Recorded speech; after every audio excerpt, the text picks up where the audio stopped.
CBI के पूर्व निदेशक रंजीत सिन्हा ने किस तरह 2G घोटाले और कोयला घोटाले की जांच में फिक्सिंग की, इसके बारे में आज हम आपको बताएंगे और विस्तार से बताएंगे। लेकिन उससे पहले हम आपको एक और घोटाले के बारे में बताना चाहते हैं। हम आपको भारत में मौजूद इंटरनेट सेवाओं की स्पीड के बारे में बताना चाहते हैं, क्योंकि ये भी एक बहुत बड़ा घोटाला है जो हर वक्त हर पल आपके साथ हो रहा है। अगर आप इंटरनेट सेवाओं के उपभोक्ता हैं तो हमारा आज का ये डीएनए टेस्ट पूरी तरह से आपको समर्पित है। आपने भी अनुभव किया होगा कि हर रोज मोबाइल फोन, टैबलेट्स और कंप्यूटर्स पर आपका सामना गतिविहीन इंटरनेट से होता है। भारत में स्लो इंटरनेट स्पीड से परेशान मोबाइल फोन्स और कंप्यूटर्स की संख्या 46 करोड़ से ज्यादा है। भारत में आम लोगों के लिए इंटरनेट सेवा की शुरुआत 15 अगस्त 1995 में हुई थी। उस जमाने में भारत में इंटरनेट की स्पीड 9.6 kbps थी, जो आज के मुकाबले में बहुत ही कम है, जबकि तब भारत में इंटरनेट के उपभोक्ताओं की संख्या भी सिर्फ 10,000 थी।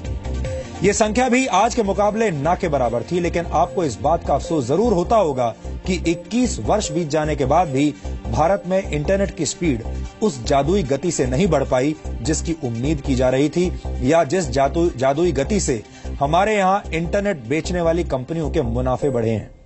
इंटरनेट की गति को प्रति सेकंड के हिसाब से मापा जाता है। इस हिसाब से देखें तो भारत के लोगों को हर सेकंड हाई स्पीड इंटरनेट के नाम पर सिर्फ और सिर्फ धोखा मिलता है, जबकि इंटरनेट सेवाएं देने वाली टेलीकॉम कंपनियां मुनाफे के बड़े बड़े ऊंचे ऊंचे टावर्स पर बैठी हैं और ग्राहकों को सुस्त और अटक अटक कर चलने वाला इंटरनेट कनेक्शन महंगे दामों में बेच रही हैं।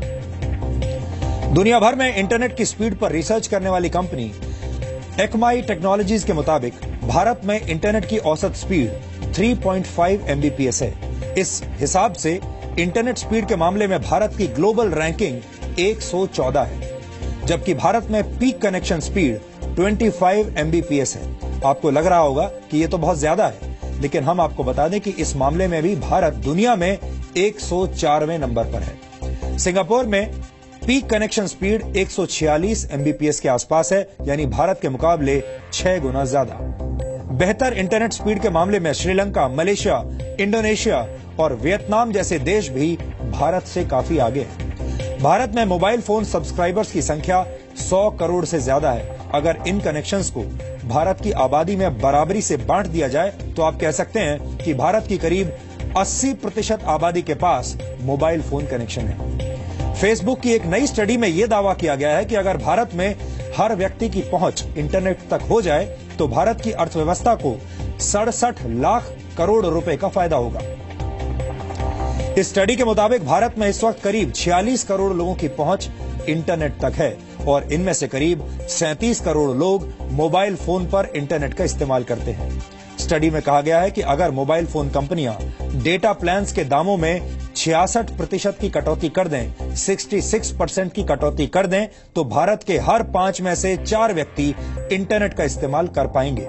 यानी 100 रुपए का डेटा प्लान 34 रुपए में मिलने से भारत के 80% लोग इंटरनेट से जुड़ जाएंगे।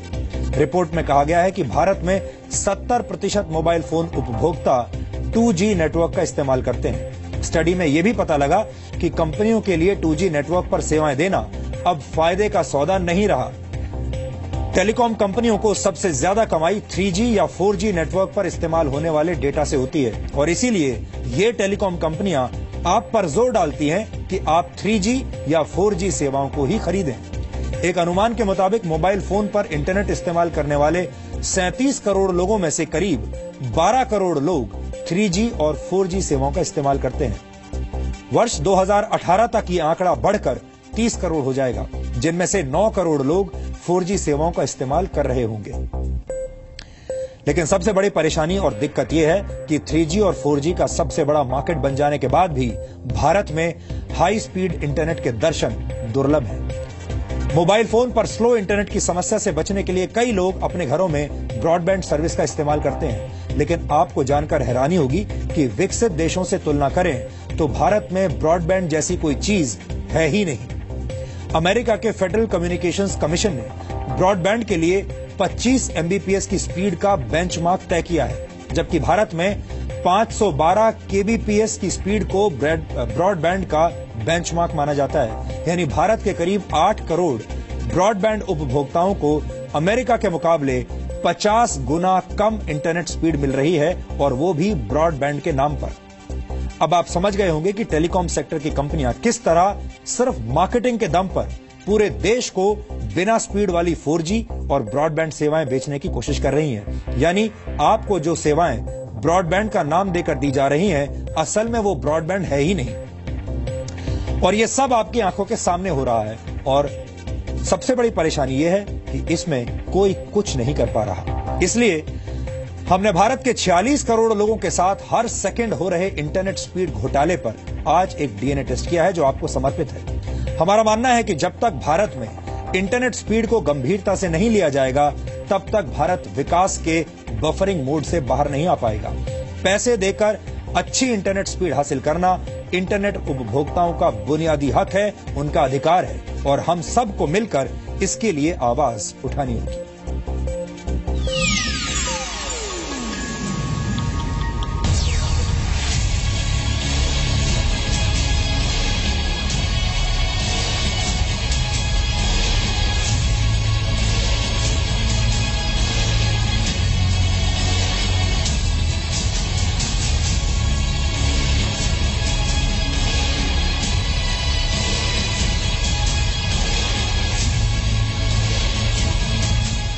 अगर आप इस वक्त ये डीएनए टेस्ट अपने मोबाइल फोन या फिर टैबलेट पर देख रहे हैं, तो हो सकता है कि आपका इंटरनेट कनेक्शन भी रुक रुक कर और अटक अटक कर चल रहा हो।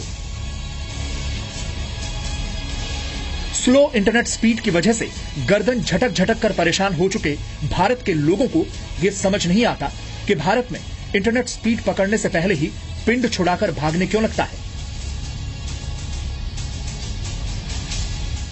ऑनलाइन ही है, रिजर्वेशन हो गया या ऑनलाइन शॉपिंग हो गई, तो internet is a basic necessity nowadays and it affects our life to a great extent if the promised internet speed is not given to us. कई बार बहुत इंपॉर्टेंट काम करना हो, देन कनेक्टिविटी नहीं है, देन प्रॉब्लम हो जाती है। करते हैं कॉलेजेस में पीपीटीज होती हैं, एक प्रेजेंटेशन होता है या कुछ पूछा जाता है हमसे, तो जनरली हर इंसान चाहता है कि तुरंत आंसर दे, तो उसके लिए हम लोग गूगल वगैरह के लिए हम लोग डिमांड करते हैं, बट इतना स्लो स्पीड है वहाँ पर, नेट इतना स्लो हो जाता है कि एक्चुअल में वो थोड़ा सा हम लोग लेट हो जाते हैं, फ्रस्ट्रेटेड हो जाते हैं। We can not watch videos continuously, वो फ्लो बिगड़ जाता है।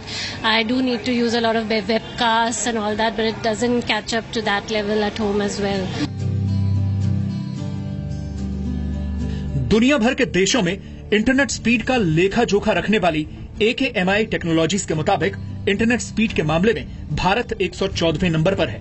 AKMI की 2016 की रिपोर्ट के मुताबिक भारत में इंटरनेट की औसत रफ्तार 3.5 MBPS है। इस मामले में श्रीलंका, इंडोनेशिया और वियतनाम जैसे देश भी भारत से काफी आगे हैं।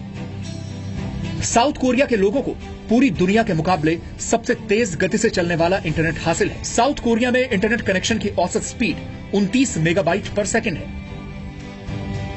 जबकि पीक कनेक्शन स्पीड के मामले में सिंगापुर पहले नंबर पर है। सिंगापुर में जब इंटरनेट सबसे तेज गति में होता है, तब वहां के लोगों को 146 MBPS की स्पीड हासिल होती है, लेकिन यहां भी भारत निचले पायदान पर है। भारत में पीक कनेक्शन स्पीड का औसत 25 MBPS है। यानी जब भारत के लोग बहुत खुशनसीब होते हैं, तब जाकर उन्हें यह स्पीड हासिल होती है, लेकिन ज्यादातर मौकों पर भारत में कुछ भी तत्काल डाउनलोड नहीं हो पाता। भारत के सुस्त रफ्तार इंटरनेट का असर अर्थव्यवस्था और आम लोगों की जिंदगी पर पड़ता है। आप कह सकते हैं कि जिस देश में इंटरनेट की स्पीड आधी होती है, वहां आगे बढ़ने के मौके भी आधे ही रह जाते हैं। कचरे में फेंक दी जाने वाली बोतलों से लैंप बनाकर इन्हें ऑनलाइन बेचने वाले अमित और माधुरी से सुनिए कि कैसे इंटरनेट की स्लो स्पीड इनके बिजनेस को पूरी तरह से रोशन नहीं होने देती।